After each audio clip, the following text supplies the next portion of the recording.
Hello, future officers. Welcome to Competition Care.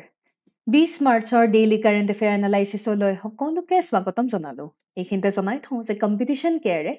Scholarship foundation batch এটিৰ ঘোষণা কৰিছে আৰু এয়া হ'বলৈ গৈ আছে এটা ক্লাছৰুম প্ৰগ্ৰেম য'ত আপোনালোকে অফলাইন গাইডেন্স পাবলৈ সক্ষম হ'ব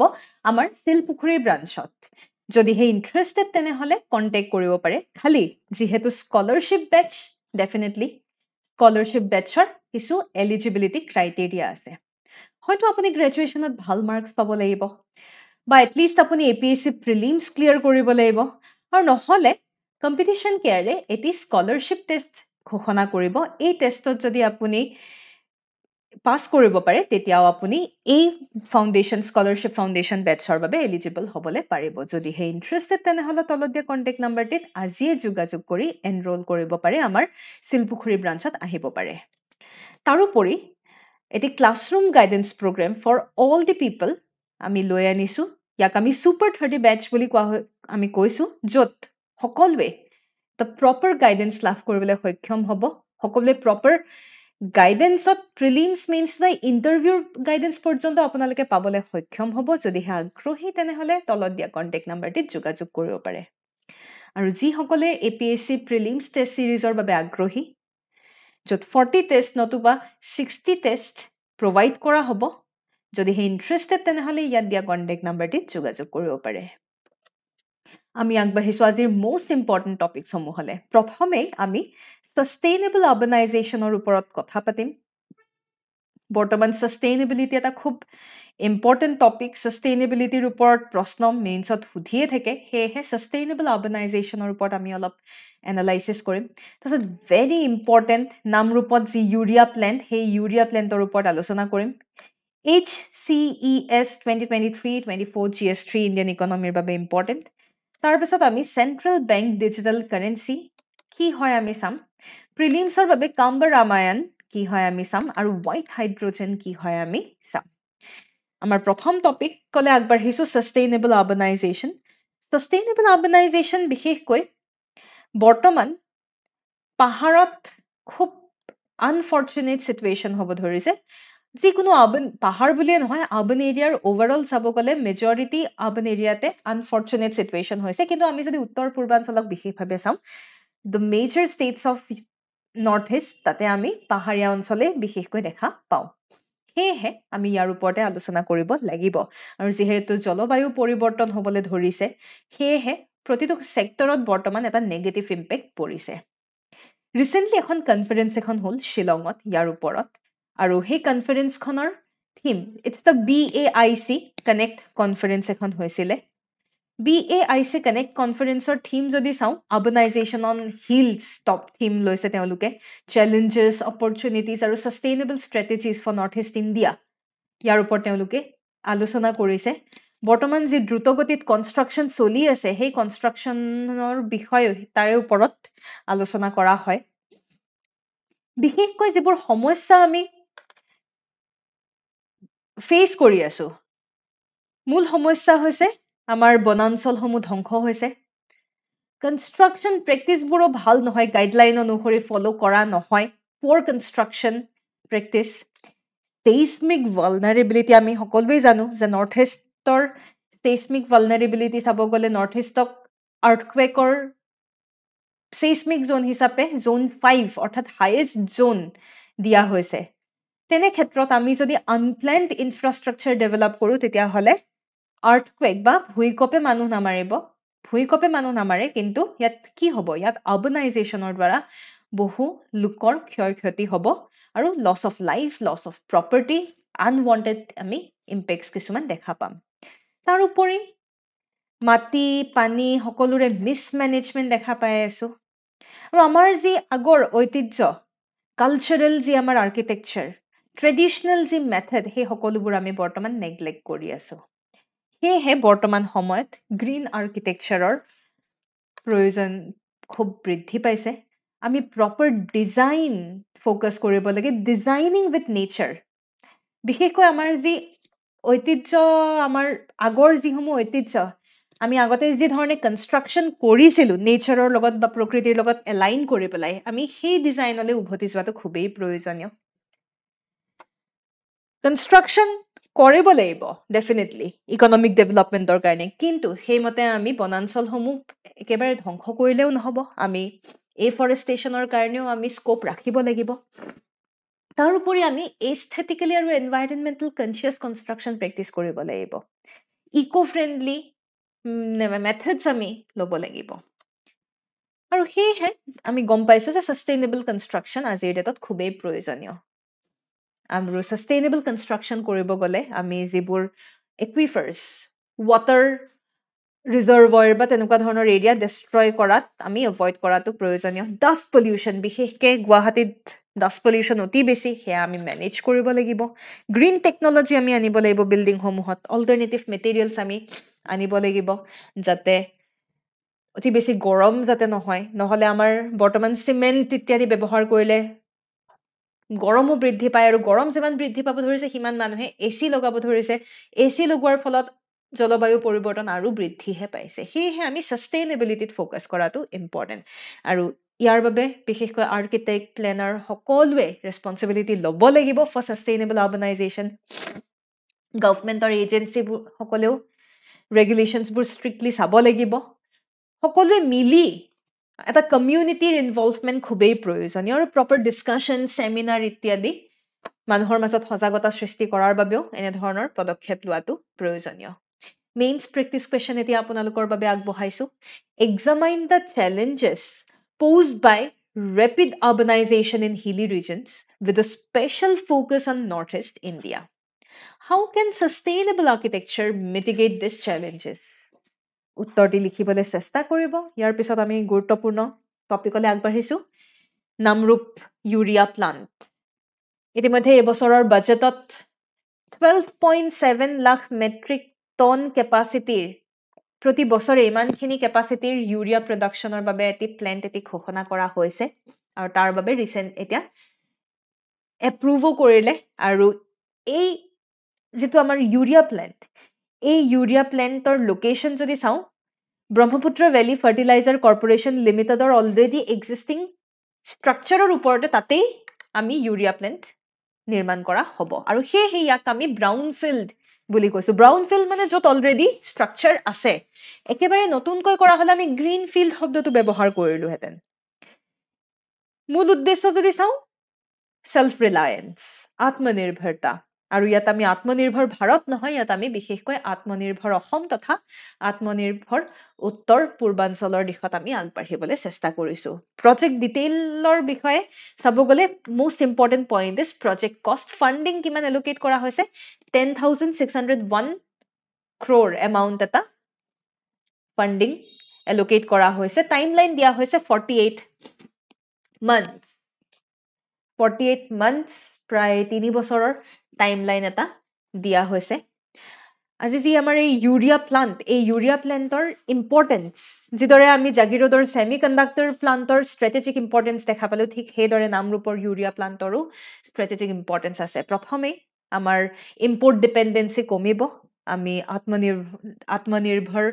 ভাৰত ভিজন আমাৰ যি ভিজন বা মেক ইন ইণ্ডিয়া ইনিচিয়েটিভ এই সকলোবোৰ ডাইৰেকশ্যনত আমি আগবাঢ়িবলৈ সক্ষম হ'ম তাৰোপৰি ইকনমিক বুষ্ট আপ হ'ব আমাৰ অসম তথা উত্তৰ পূৰ্বাঞ্চলৰ বাবে খুব ইম্পৰ্টেণ্ট আমাৰ GDP আমাৰ GSDP বাঢ়িব এনাৰ্জি এফিচিয়েঞ্চি ইয়াত ৰখা হ'ব এডভান্সড ল' এনাৰ্জি টেকনলজি ৰখা হ'ব বহু মানুহে এমপ্লয়মেণ্ট অপৰচুনিটি পাব ডাইৰেক্ট ইনডাইৰেক্ট জব বাঢ়িব তাৰোপৰি এইখিনিতে মই আপোনালোকক জনাই থওঁ যে এই ইউৰিয়া প্লাণ্টত ইয়াৰ বাবে মই চিম্পল এটা কথা কওঁ ইউৰিয়া বুলি ক'লে what is ইউৰিয়া আমি কেনেকৈ লিখোঁ NH2 CONH2 ইউৰিয়াৰ কেমিকেল ফৰ্মুলা বা এক কথাত ক'ব গ'লে আমি NH2 এনেকৈও লিখিব পাৰোঁ দুটা NH2 তাৰমানে এই NH2 বস্তুটো it's somewhat related to ammonia urea বনাবৰ বাবে আমাক কিহৰ প্ৰয়োজন আমাক লাগে এমোনিয়া খুবেই প্ৰয়োজনীয়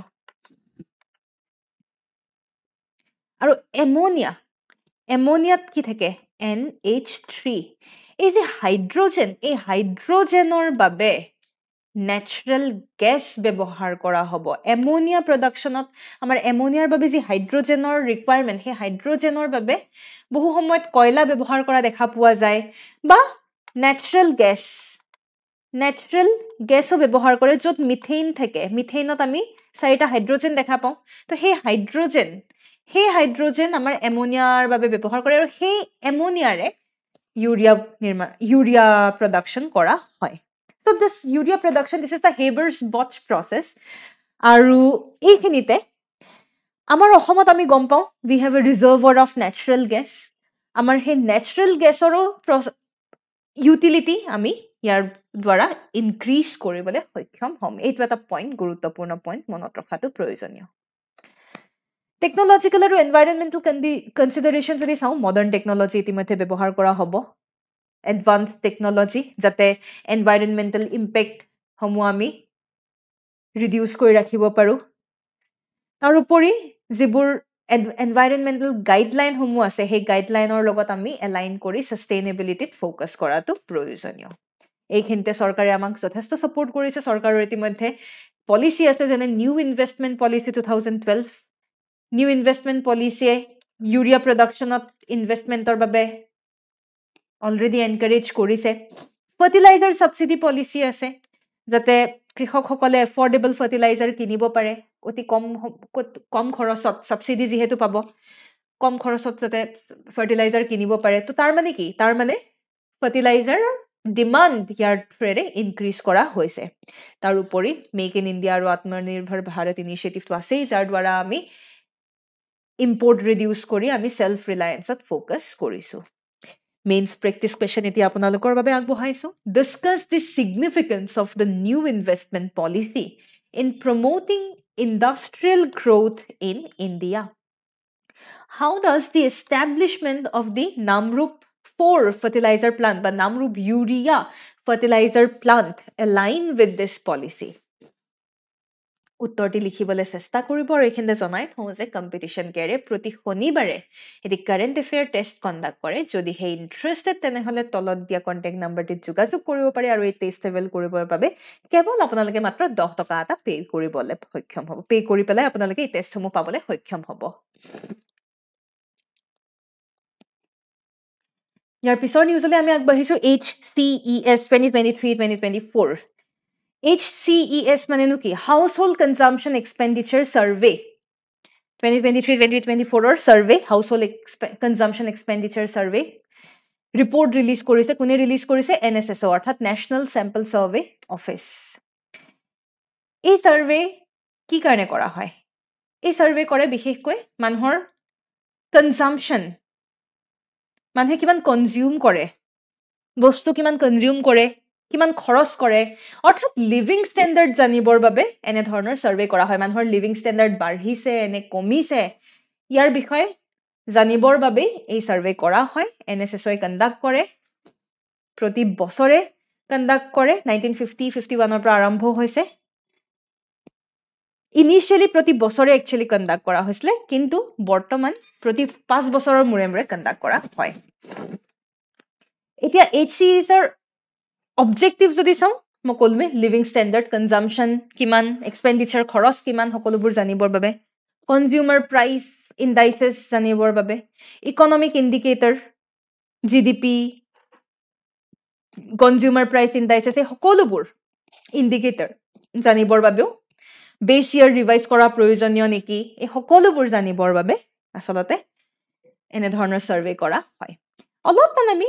NSSৰ বিষয়ে চাই লওঁ NSSO established 1950 তে হৈছিল আৰু তাৰ পৰাই তেওঁলোকে এনে ধৰণৰ সাৰ্ভে কণ্ডাক্ট কৰিছিল ইনিশিয়ালি প্ৰতি বছৰ আজিৰ ডেটত 5 বছৰৰ মূৰে মূৰে NSSO অকল এই সাৰ্ভে নহয় বিভিন্ন ধৰণৰ সাৰ্ভে কৰে অল ইণ্ডিয়া বেচিছত লাৰ্জ স্কেল সাৰ্ভে কৰা আমি দেখা পাওঁ যেনে HCES তাৰপিছত পিৰিয়ডিক লেবাৰ ফোৰ্স সাৰ্ভে কৰে এনুৱেল সাৰ্ভে অফ ইণ্ডাষ্ট্ৰি কৰে situation assessment survey of এগ্ৰিকালচাৰাল household কৰে বিভিন্ন ধৰণৰ সাৰ্ভে NSSই কৰা দেখা পোৱা যায় HCES ৰ ইম্পৰ্টেন্ট ফাইন্ডিংস যদি চাও এই ডিটেইল খিনি বা এই ডেটা খিনি আমি অলপমান মেইনছ আনসাৰ ৰাইটিংত ব্যৱহাৰ কৰিব পাৰিম অৰ্থাৎ লিভিং ষ্টেণ্ডাৰ্ড বাঢ়িছে নে কমিছে সেই বস্তুটো আমি ইয়াৰ দ্বাৰা দেখুৱাবলৈ সক্ষম হ'ম Rural এৰিয়াত হাউচহোল্ড কনজাম্পশ্যন কিমান 4,122 rupees. Urban এৰিয়াত কিমান 6,996 rupees. আৰু এই যে গ্ৰোথ এই গ্ৰোথ বাঢ়িছে আমাৰ 2022-23 তুলনাত এইবাৰ মান্থলি পাৰ কেপিটা এক্সপেণ্ডিচাৰ ইনক্ৰিজ হৈছে গাঁৱে ভূঞে 9% বৃদ্ধি দেখা পোৱা গৈছে আৰু আৰ্বান এৰিয়াত 8% ইনক্ৰিজ হৈছে তাৰ উপৰি আৰ্বান ৰুৰেল গেপ আগতে এটা গেপ এটা আছিলে সেই আৰ্বান ৰুৰেল গেপো এতিয়া ডিক্ৰিজ হৈছে তো এইবোৰ হৈছে ভাল ইণ্ডিকেটৰ গ্ৰোথ এইবোৰ হৈছে গ্ৰোথৰ ইণ্ডিকেটৰ আৰু এই ডেটাসমূহৰ দ্বাৰা আমি আমাৰ লাইফষ্টাইল ইম্প্ৰুভমেণ্ট জিডিপি ইনক্ৰিজ হৈছে নাই ওভাৰঅল ইকনমিক আমাৰ সিচুৱেশ্যন কেনেকুৱা ইকনমিক হেল্থ কেনেকুৱা ইণ্ডিয়াৰ সেই গোটেইখিনি এটা আইডিয়া আমি হাউচহোল্ড কনজাম্পশ্যন ছাৰ্ভে এনালাইচিছৰ পৰা আমি পাব পাৰোঁ কেতিয়াবা যদি আনচাৰ ৰাইটিঙত প্ৰয়োজন হয় আপোনালোকে এই ডেটা ডাইৰেক্টলি পুট কৰিবলৈ সক্ষম হ'ব মেইনছ প্ৰেক্টিছ প্ৰশ্ন এটি ৰাখিছোঁ analyse the factors contributing to the narrowing rural urban consumption gap as per household consumption expenditure survey 2023-2024 and its implications for the rural development policies উত্তৰটি লিখিবলৈ চেষ্টা কৰিব ইয়াৰ পিছত আমি আগবাঢ়িছোঁ এটি গুৰুত্বপূৰ্ণ topic that is CBDC Central Bank Digital Currency নিউজত কেলে আহিছে US প্ৰেসিডেন্ট ডোনাল্ড ট্ৰাম্পে কি কৰিছে এটি অৰ্ডাৰ পাছ কৰিছে য'ত USৰ যি তেওঁলোকৰ CBDC নাম হৈছে ডিজিটেল ডলাৰ সেই ডিজিটেল ডলাৰ বেন কৰাৰ বাবে অৰ্ডাৰ পাছ কৰিছে USৰ CBDC নাম হৈছে ডিজিটেল ডলাৰ আমাৰ ইণ্ডিয়াটো চেন্ট্ৰেল বেংক ডিজিটেল কাৰেন্সি এটা আছে আপোনালোকে বাৰু জানে নে CBDCৰ আমাৰ ভাৰতৰ CBDCৰ নামটো যদি জানে তেনেহলে তলত কমেন্ট সেকশনত কমেন্ট কৰিবলৈ নাপাহৰিব CBDC কি হয় CBDC আসলতে ডিজিটেল কাৰেন্সি মানে আমাৰ এটা হৈছে আমাৰ নৰ্মেল ফিজিক্যাল কাৰেন্সি আমি হাতেৰে যেটা পইচা দিও হয় না হ্যাঁ ফিজিক্যাল কাৰেন্সি আৰু যেতিয়া আমি ডিজিটালি দিও দ্যাট ইজ ডিজিটাল কারেন্সি তো central bank digital currency is also form of digital currency খালি CBDCত আমি সেন্ট্রাল ব্যাংক ডিজিটাল কারেন্সিত আমি কি দেখা পাও এটা অথৰিটি থাকে আমাৰ ওপৰত যদিও ইয়া ডিজিটাল কাৰেন্সি আমি ডিজিটাল ওয়ালেটৰ মাধ্যমেৰে আমি যদিও দিও আমাৰ ওপৰত অথৰিটি থাকে কাৰ অথৰিটি থাকে সেন্ট্ৰাল ব্যাংকৰ অথৰিটি থাকে ভাৰতৰ ক্ষেত্ৰত যেনেকৈ ভাৰতৰ CBDC যদি আমি ব্যৱহাৰ কৰো আমাৰ সেন্ট্ৰাল ব্যাংক অৰ্থাৎ আমাৰ RBIৰ অথৰিটি আমাৰ ওপৰত থাকিব আমি কি ধৰণৰ ট্ৰানজেকচন কৰিছো কোৰ পৰা কোলে ট্ৰানজেকচন কৰিছো হে গুটেইখিনি তেওঁলোকে কন্ট্ৰোলত ৰাখিব ডিজিটাল কাৰেন্সি মূলত আমাৰ তিনি প্ৰকাৰ আমি দেখা পাও এটাটো CBDCৰ বিষয়ে কলো ঠিক হেদৰে এটা আছে আমাৰ ক্ৰিপ্টোকাৰেন্সি আটাইতকৈ ফেমাস এক্সাম্পল যদি লওঁ মোস্ট পপুলাৰ প্ৰথম তে হৈছে বিটকয়েন ক্ৰিপ্টোকাৰেন্সিও ডিজিটাল কাৰেন্সি ডিজিটাল মাধ্যমেৰে আপোনাৰ ট্ৰানজেকচন হ'ব খালি ইয়াৰ ওপৰত কোনো ৰেগুলেশন নাথাকে আজি ক্ৰিপ্টোকাৰেন্সিৰ থ্ৰেৰে মই মোৰ একাউণ্টৰ পৰা সপোজ পইচা তুলিলো এটা সিম্পল এক্সাম্পল দিও আজি সপোজ মই মোৰ বেংকৰ পৰা ATM ৰে এটা 500 টকা এটা উলিয়ালো সেই 500 টকা ফিজিক্যাল 500 টকাৰ নোটখন মই হয়তো 5 ভাগত ভগাব পাৰো 100 টকা কৰিব পাৰো তাৰছত সেই 100 টকা মই কাক দিছো বা 500 টকা নোটখন মই কাৰোবাক যে দিছো ফিজিক্যালি যে কাৰোবাক দিছো হেয়া জানো বেংকে গম পাব বেংকেটো গম নাপায় তাৰ মানে এই ক্ষেত্ৰত বেংকৰ কোনো অথৰিটি নাই ক্ৰিপ্টোকাৰেন্সিও অলপ তেনেকুৱাই ক্ৰিপ্টোকাৰেন্সিটো কি হয় এবাৰ ক্ৰিপ্টোকাৰেন্সি যদি মোৰ তাত লগত থাকে তো মই সেই ক্ৰিপ্টোকাৰেন্সি কোড ব্যৱহাৰ কৰিছো কোড ইনভেস্ট কৰিছো কাক দিছো এই সকলোবোৰ কোনো ধৰণৰ ৰেগুলেশন নাথাকে কন্ট্ৰোল বেংকৰ কন্ট্ৰোল নাথাকে জাস্ট ডিফাৰেন্স এআই যে মই 500 টকা কইনখন যদি আপোনাক দিও হেয়া যেনিবা ফিজিক্যাল মানি হ'ব ক্রিপ্টো যদি মই আপোনাক দিও হেয়া হ'ব ডিজিটাল মানি আৰু এই গোটেই ক্ৰিপ্টোকাৰেন্সিৰ মেথড কন্ট্ৰোল ডিসেন্ট্ৰালাইজড কোনো কন্ট্ৰোল যেহেতু পাৰ্টিকুলাৰ অথৰিটি নাথাকে হেকাৰণে ডিসেন্ট্ৰালাইজড বুলি আমি কৈছো আৰু ইয়াৰ বাবে ব্লকচেইন টেকনলজিৰ ব্যৱহাৰ কৰা দেখা পোৱা যায় নেক্সট আমি দেখা পাও আৰু এটা টাইপ অফ ডিজিটাল কাৰেন্সি যাৰ নাম হৈছে stable coin Tether is a very good example of stable coin control হয়তো সেন্ট্ৰালাইজড হ'বও পাৰে বা কেতিয়াবা আধা সেন্ট্ৰালাইজড আধা ডিসেন্ট্ৰালাইজড হাইব্ৰিড বুলি কোৱা হয় স্টেবল কইন ক্ৰিপ্টোৰ তুলনাত কম্পেৰিটিভলি স্টেবল হেকাৰণে নামেই দিয়া হৈছে স্টেবল কইন ক্ৰিপ্টোকাৰেন্সি বহুত ভলেটাইল ইয়াৰ ভ্যালু চেঞ্জ হৈ থাকে মাৰ্কেটখন বিৰাট ভলেটাইল আজি ভ্যালু বাঢ়িব পাৰে কাইলে ভ্যালু কমিব পাৰে could be anything stable coin কিন্তু এক্স্যাক্টলি তেনেকুৱা নহয় ষ্টেবল কইনত আমি দেখা পাওঁ ভ্যালু অলমোস্ট ষ্টেবল হৈ থাকে ইউজুৱেলি ষ্টেবল কইনৰ ভ্যালু US ডলাৰ 1 ৰ সমানে ইউজুৱেলি থাকে যেহেতু মাৰ্কেট ভলেটাইলিটি নাথাকে কম হয় মানুহ অলপমান ইনভেষ্টমেন্টৰ ক্ষেত্ৰত মানুহে আগ্ৰহ প্ৰকাশ কৰে অলপমান CBDCৰ বিষয়ে আৰু অলপ যদি চাওঁ CBDC কি নহয় মই কলোৱে CBDC অলমোস্ট সব একেই অলমোস্ট এইবিলাক ডিজিটেল কাৰেন্সি কিন্তু তাৰ মাজতে আমি মাইনৰ চেঞ্জেছ দেখা পাওঁ তো CBDCত আমি সেন্ট্ৰেল বেংকৰ অথৰিটি দেখা পাইছো CBDCৰ কেইবাটাও টাইপ হোলসেল CBDC থাকে এইবোৰ বেংকে ব্যৱহাৰ কৰে বিশেষকৈ ৰিটেইল CBDC থাকে জেনাৰেল পাব্লিকে ব্যৱহাৰ কৰে যেনে ডিজিটেল ৱালেট স্মাৰ্টফোন এপৰ থ্ৰুৰে ৰিটেইল CBDC ব্যৱহাৰ কৰিব পাৰে CBDCৰ পজিটিভ যদি আমি অ্যাসেসমেন্ট কৰিবলৈ যাওঁ বা বেনিফিট এডভান্টেজ চাবলৈ যাওঁ তেতিয়া হলে আমি প্ৰথম কথাটোৱে ক'ব লাগিব যে ফাইনান্সিয়াল ইনক্লুজন যাৰ বেংক নাই বেংকৰ একাউণ্ট নাই বা বেংকত একাউণ্ট নথকা মানুহেও ডিজিটেলি পে কৰিব পাৰিব আজি চাওক আজি যদি আমাৰ বেংকত একাউণ্ট নাথাকে আমি ডিজিটেল পেমেন্ট ইউজুৱেলি আমি আজি জিপে আপুনি যে জিপে ৰে যেটা পেমেন্ট কৰিবলৈ যাব আপোনাৰ বেংকত একাউণ্ট নাথাকিলে হ'ব জানো আপুনি বেংক একাউণ্টটো আপুনি এটাচ কৰিব লাগিব right you need to log in to your bank account কিন্তু CBDCৰ ক্ষেত্ৰত তেনেকুৱা নহয় আপোনাৰ বেংক একাউণ্ট যদি নাথাকে তেতিয়াও আপুনি ডিজিটেল পেমেন্ট সাৰ্ভিস এক্সেস কৰিব পাৰিব so this brings financial inclusion transaction cost কমাই দিয়ে যেনে আপোনাৰ মাজত ইন্টাৰমিডিয়েৰি হিচাপে বেংকৰ দায়িত্ব কমি যায় কেশৰ ওপৰত ডিপেন্ডেন্সি কমা আমি দেখা পাওঁ মনিটাৰী পলিসি বোৰ ইম্প্ৰোভাইজ হোৱা আমি দেখা পাওঁ বহু ক্ষেত্ৰত ফান্ড ডিস্ট্ৰিবিউশনৰ ক্ষেত্ৰত পজিটিভ অ্যাসেসমেন্ট হ'ব পাৰে ইকোনমিক ক্ৰাইসিস যদি হয় বেংকে হেমতে পজিটিভলি ফান্ড অ্যাসেস কৰিব পাৰিব ফান্ড ডিস্ট্ৰিবিউট কৰিব পাৰিব এনে ধৰণৰ বিভিন্ন বেনিফিট আমি দেখা পাওঁ কিন্তু কিছুমান সমস্যাও থাকে যেনে সাইবাৰ সিকিউৰিটি ৰিস্ক আজি বৰ্তমান সাইবাৰ অপৰাধৰ দিনত সাইবাৰ সিকিউৰিটি ৰিস্কো বহুত থাকে সাইবাৰ অপৰাধ বা হ্যাকিংৰ জৰিয়তে এনে ধৰণৰ ডিজিটেল কাৰেন্সি বহু সময়ত আমাৰ নাইকিয়াও হৈ যাব পাৰে আমাৰ এটা ডাঙৰ লোকসান হ'ব পাৰে প্ৰাইভেসি কনসাৰ্ন আহি যায় আজি যদি আমাৰ ট্ৰানজেকচন যদি বেংকে ট্ৰেক কৰি আছে সো প্ৰাইভেসি আহি যাব digital divide is a major problem আজি আৰ্বান এৰিয়া বুলি ডাইৰেক্টলি নকওঁ যিসকলে স্মাৰ্ট এপছ বা অলপমান টেকনলজিৰ সৈতে আপডেটেড তেওঁলোকে ব্যৱহাৰ কৰিব পাৰিব যিয়ে নাজানে তেওঁলোকে ব্যৱহাৰ কৰিব নোৱাৰিব তেওঁলোকে ইয়াৰ বেনিফিটছ সমূহ এভেইল কৰিবলৈ নোৱাৰিব ইন্টাৰনেশ্যনেল ৰেগুলেটৰী চেলেঞ্জেছ কিছুমান আছে ক্ৰছ বৰ্ডাৰ আপুনি CBDC যদি ক্ৰছ বৰ্ডাৰ আপুনি ট্ৰানজেকচন কৰিব খোজে তেনেহলে বহুখিনি পাৰমিশনৰ প্ৰয়োজন নহলে কি হয় এই ডিজিটেল কাৰেন্সিৰে বহুখিনি ফাইনান্সিয়াল ফ্ৰড বা ক্ৰাইমছ হোৱাও দেখা পোৱা যায় সেইকাৰণে এইবোৰ অলপ ঝামেলা তাৰ উপৰি it's a threat to monetary সভাৰেনিটি আজি যেনেকে কোনোবাই যদি সাপোজ ইণ্ডিয়াই যেনিবা ডিজিটেল ডলাৰৰ ওপৰত ইন্টাৰেষ্ট দেখুৱাইছে ইণ্ডিয়াৰ বেছিভাগ মানুহে যদি ডিজিটেল ডলাৰৰ ওপৰত ইন্টাৰেষ্ট দেখুৱাই তেতিয়া কি হ'ব আমাৰ লোকেল ৰুপি সিস্টেম আমাৰ লোকেল মনিটাৰী সিস্টেম উইক হৈ যাব হয়নে তো it's a threat to monetary sovereignty since it's a threat to monetary sovereignty সেইকাৰণে দেখা পোৱা গৈছে যে বৰ্তমান আমাৰ ইউএছৰ প্ৰেসিডেন্ট ডোনাল্ড ট্ৰাম্পে কি কাৰণবশতঃ তেওঁলোকৰ CBDC ডিজিটেল ডলাৰ বন্ধ কৰাৰ আদেশ দিছে দিস ইজ বিকজ বৰ্তমান চলি আছে de-dollarization if you are aware BRICS nation সমূহে de-dollarizationত ফোকাস কৰিছে অৰ্থাৎ ডলাৰৰ ওপৰত ডিপেন্ডেন্সি মানুহে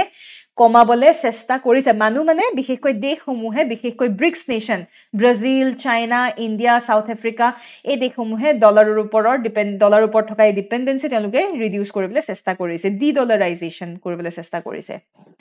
আৰু তাৰ হেহে আমি এটা ট্ৰানজেকচনছ বিলাক নিজৰ কাৰেন্সি কৰিবলৈ বেছিকৈ আৰম্ভ কৰিছো তেনে ক্ষেত্ৰত যদি ডিজিটেল ডলাৰ যদি আহি যায়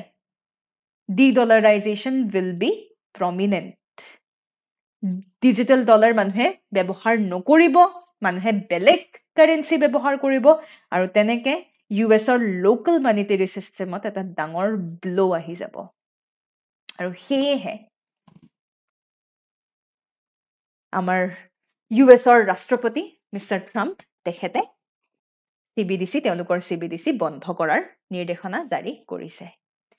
আশা কৰোঁ আপোনালোকে এটা আইডিয়া লাভ কৰিছে মেইনছ প্ৰেক্টিছ কুৱেশ্যন এতিয়া আপোনালোকৰ বাবে আগবঢ়াইছোঁ what is cryptocurrency how does it affect global society has it been affecting Indian society also' উত্তৰটি লিখিবলৈ চেষ্টা কৰিব এইখিনিতে জনাই থওঁ যে যদিহে আপোনালোকে এইবাৰ অনলাইন গাইডেন্স প্ৰগ্ৰেমৰ বাবে আগ্ৰহী তেনেহ'লে তলত দিয়া কণ্টেক্ট নাম্বাৰটিত যোগাযোগ কৰি এনৰোল কৰিব পাৰে প্ৰিলিম স্পেচিফিক আমি কাম্বা ৰামায়ণৰ ওপৰলৈ আহিছোঁ Kamba Ramayana is a Tamil Ramayana ministry of কালচাৰে ইনিচিয়েটিভ এটা লঞ্চ কৰিছে যাৰ দ্বাৰা কাম্বা ৰামায়ণ তেওঁলোকে সংৰক্ষণ কৰিব তামিলনাডুত কাম্বা ৰামায়ণক ৰামভাৰতম বুলিও কোৱা হয় আমাৰ সংস্কৃতৰ বাল্মীকি ৰামায়ণৰে বেচিছত ৰচনা কৰা হয় এয়া তামিল কবি কাম্বাৰে 12th century AD সেই সময়তে তেওঁ ৰচনা কৰে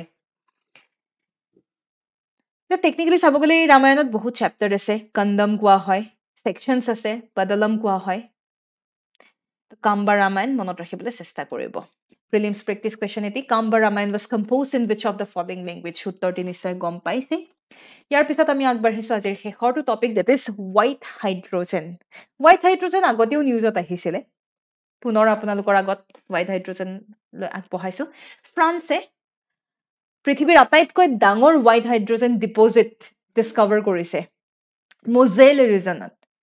approximate 46 million ton white hydrogen তেওঁলোকে পাবলৈ সক্ষম হৈছে যাৰ value $92 trillion can you imagine the white hydrogen no ki white hydrogen is the pure form of hydrogen naturally apuni pabo pure form kot pabo underground pabo কিয় হয় কেনেকে হয় geological ৰিএকশনছৰ পৰা পিওৰ হাইড্ৰজেন হয় হে আমি হোৱাইট হাইড্ৰজেন বুলি কওঁ বিশেষকৈ কেনে ধৰণৰ জিওলজিক্যাল ৰিএকশন যেতিয়া আপোনাৰ ভূগৰ্ভৰ তলত থকা মিনাৰেলছবোৰে যেতিয়া পানীৰ সৈতে ৰিয়েক্ট কৰিব মিনাৰেলছসমূহে যেতিয়া ভূগৰ্ভৰ তলত থকা মিনাৰেলছসমূহে যেতিয়া পানীৰ সৈতে ৰিয়েক্ট কৰিব একেবাৰে মাটিৰ তলত আৰ্থছ ক্ৰাষ্ট বিলো দি আৰ্থছ ক্ৰাষ্ট তেতিয়া আপুনি হোৱাইট হাইড্ৰজেন পাবলৈ সক্ষম হ'ব আৰু হোৱাইট হাইড্ৰজেনৰ বাবে কোনো ইণ্ডাষ্ট্ৰিয়েল প্ৰডাকশ্যনৰ প্ৰয়োজন নাই সেয়েহে কাৰ্বন ডাই অক্সাইডৰ ঝামেলাই নাই নহ'লে নৰ্মেলি আমাৰ হাইড্ৰজেন প্ৰডাকশ্যনত কাৰ্বন এমিশ্যন বহুত হোৱা দেখা পোৱা যায় চ' ইয়াত কোনো ইণ্ডাষ্ট্ৰিয়েল প্ৰচিডিয়াৰ নাই it's a natural form of hydrogen আমি যদি ইয়াক ফিউৱেল হিচাপে ব্যৱহাৰ কৰোঁ মাত্ৰ আপোনাৰ জলীয় বাষ্প ৱাটাৰ ভেপাৰহে ৰিলিজ হ'ব so' it's purely environment friendly Prelims practice question eti recently which country has discovered the world's largest white hydrogen deposit uttorti nisoy gom paise ekhine ma apnalok aru eti proshno hudu white hydrogen jehetu bujile tenehole apnaloke muk comment section ot janabo lage green hydrogen kak bole karon Indiaৰ ক্ষেত্ৰত green hydrogen খুবেই গুৰুত্বপূৰ্ণ আমাৰ exam প্ৰস্পেক্টিভত green hydrogen কাক বোলে হে আমাক comment সেকশনত জনাবলৈ নাপাহৰিব আৰু কালিৰ যি প্ৰিলিমছ প্ৰেক্টিছ কুৱেশ্যন তাৰে উত্তৰসমূহ আমি চাওঁ আহক হিষ্টাচাৰ স্কোৱাড কোন অঞ্চলৰ পুলিচে হিষ্টাচাৰ স্কোৱাড ফৰ্ম কৰিছে উত্তৰটি নিশ্চয় গম পায় উত্তৰটি শুদ্ধ উত্তৰটি হৈছে Delhi police Indo-Pacific Ocean Initiative was established in the year কোন চনত এষ্টাব্লিছ হৈছিলে 2019 চনত এষ্টাব্লিছ হৈছিলে এয়াই আছিল আজিৰ সবিশেষ যদিহে কিবা এনকুৱাৰী থাকে তেনেহ'লে তলত দিয়া কণ্টেক্ট নাম্বাৰটিত যোগাযোগ কৰিব পাৰে ইয়াকে কৈ পেলাই ধন্যবাদ জয় আই অসম